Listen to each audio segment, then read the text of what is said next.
પુરાવા નહીં કહેવાય ને બરોબર. તમે તપાસ કરી લો. તમે અરજી આપી છે, હું થાણા ઇન્ચાર્જ તરીકે હું પીઆઈ પર્સનલ હું જાતે એની તપાસ કરું છું અરજીની, બરાબર. પણ મારે એની લિમિટ, મારી પાસે 150 અરજીઓ છે. હવે દરેક અરજીમાં મારા પાસે આવશે તો આવી રીતે કરશે તો મારે કેવી રીતે કામ કરવાનું પડે? બરાબર. મને મારી તપાસ કરવા દો. તમે મારી તપાસથી અસંતોષ થાય, તમને યોગ્ય લાગે તે રીતે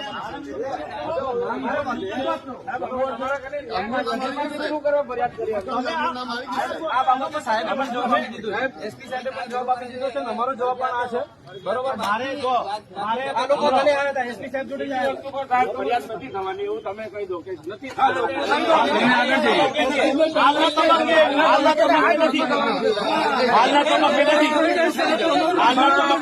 ભાજપના કૂતરાઓના નામ છે ને એટલે આ વસ્તુ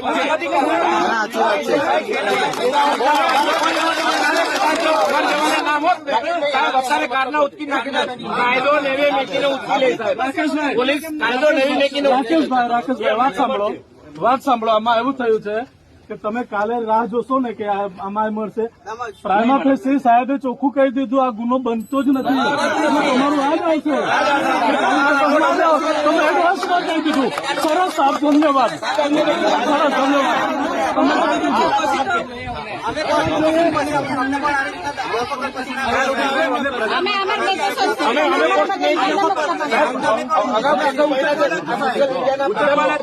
જરાક બન્યા છે ને તેને ઉચકીને જેલમાં નાખી થોડી. અરે ક્યાં નહીં મનસુખ સાહેબ અને પેલો બોલ્યો તો તેને મારવામાં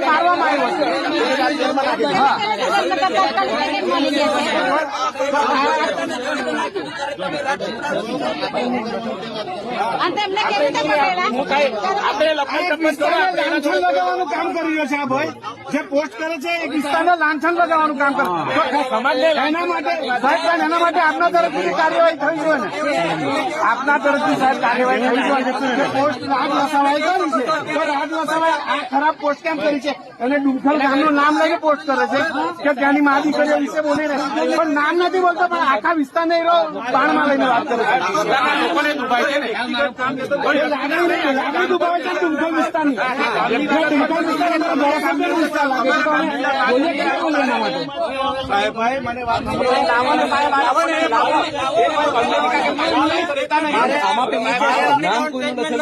સાહેબ નામ નથી, પોસ્ટ પર આખા તો મારી વાત સાંભળો ગિરિરાજભાઈ, બરોબર છે. તમે આમાં તમે માના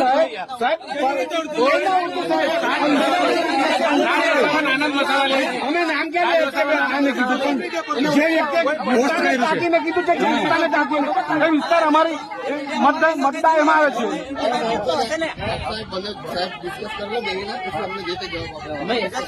જુઓ, આ રીતે અમે જવાબ નહીં આપીએ, બરોબર છે. અમે જવાબ પેલા આપી દીધો છે ગુલામભાઈ. હા, જાહેરમાં કહી દઈએ, બરોબર. તમે આ બાબતે સીધા કોર્ટમાં પણ જઈ શકો છો. કોર્ટ અમને હુકમ પણ કરી શકે છે, ગમે ત્યારે કરી શકે છે. નહીં, કોર્ટ જાતે પણ તપાસ કરાવી શકે છે, એવું જરૂર નથી પોલીસ બાબતે તપાસ. કેટલો સમય થઈ જશે સાહેબ? બરોબર, એ તો બહુ સમય થઈ જશે. કોર્ટ તપાસ કરતા તો બહુ સમય થઈ જશે. લાગી જાય એવું કામ. અમારે પોલીસ પરથી એની અપેક્ષા છોડી દેવાની.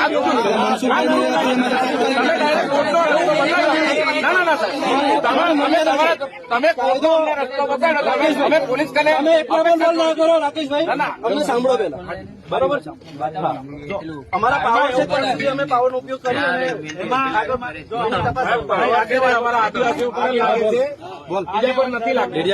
સાહેબોને આગેવાન જે છે અહીંયા, મારે એક તમને વિનંતી છે, બરાબર છે, કે તમે જે મને ફરિયાદ કરી છે, જે અરજી આપી છે, જે એમની મારી તપાસ ચાલુ છે.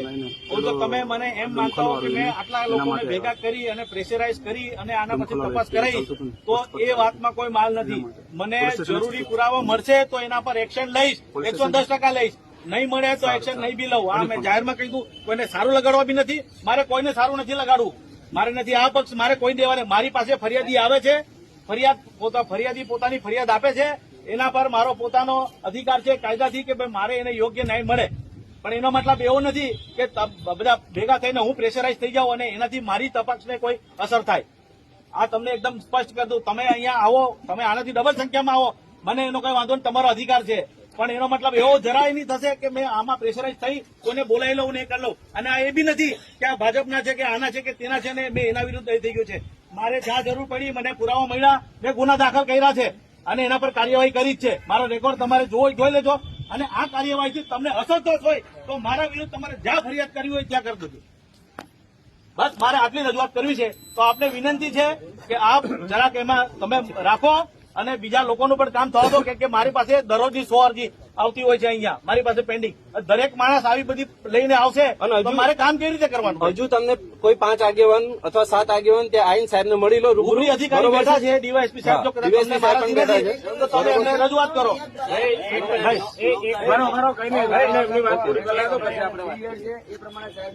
ક્યારે આપેલી ક્યારે અમુક ટાઈમ આપીએ, કઈ વાંધો નહીં.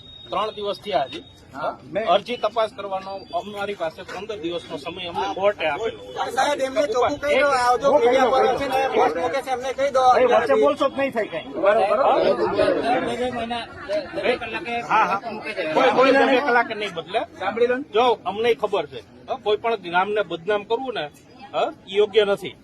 જે કોઈના નામ હશે, નામજોગ કે છે, નામજોગ પોસ્ટ મૂકે, ગામને બદનામ કરવાનો કોઈને અધિકાર નથી. હા તો એ જ છે ને અમારી માંગ એ જ છે.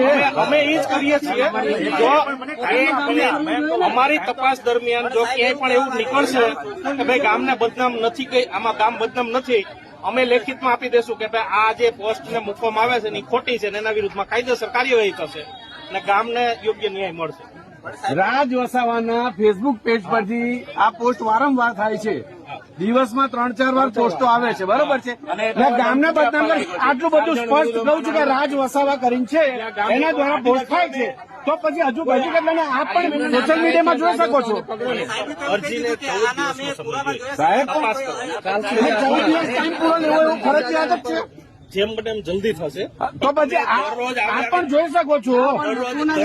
આપણી પાસે એટલી ટેકનોલોજી છે, આપણી પાસે એટલી એ છે તો એને તમે 2 દિવસમાં જોઈ શકો છો. જો અમારા કોઈ નહીં તો તમે 2